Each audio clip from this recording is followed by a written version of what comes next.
We're with Dori Levine in New York. Welcome, Dori. Thank you. You are a jazz singer. I am. That's great. Yes. You're a private lessons member, and you I'm happy teaching. to be. Yeah, and you're teaching in New York, and Lucky me. this is terrific. Yeah, I have to tell you, I had a wonderful experience listening to some of the tracks that you recorded with another member of PrivateLessons.com, Ed Littman. Right? He's a jazz guitarist. Yes, a wonderful guitarist. And you work extensively together for years, right? Yes, we have for about a decade. Oh, wonderful, wonderful.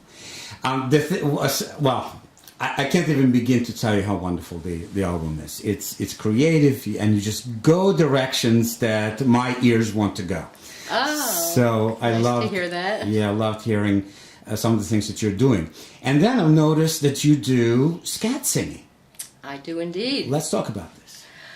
Well, it's one of my favorite places to go as a vocalist, to experience that kind of freedom, creativity, and spontaneity all rolled into one. It's fabulous.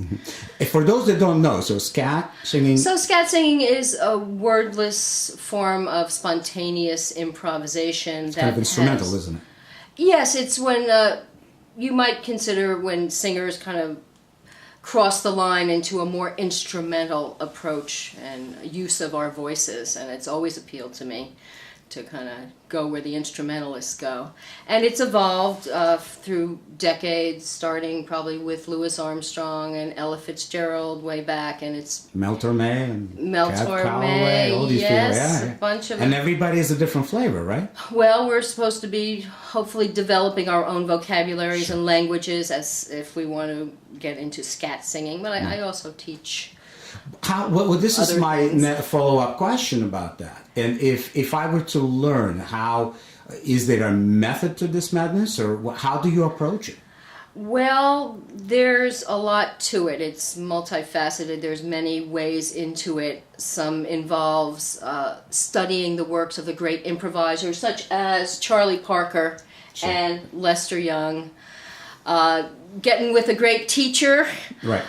Developing your own vocabulary, developing your ear as a musician. It doesn't hurt for any singer to learn some piano. Sure. I think is valuable. But the actual, is there so it's somewhat of a language, so tools, I suppose, that you call on during your improvisational moments. Am I right? Yes.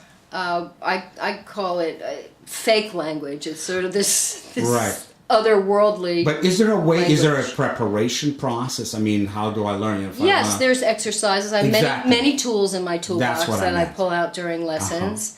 One of my exercises is called fake language, where we let the vocables or the scat syllables just kind of start flowing in a conversational trading kind of way. And there's also singing along with instrumentalists. Sure. Yeah. Is a big part of it. Guitarists also do skit while they're playing. They sometimes do. Yeah, sometimes they sing along with their solos. Yeah. Mm-hmm.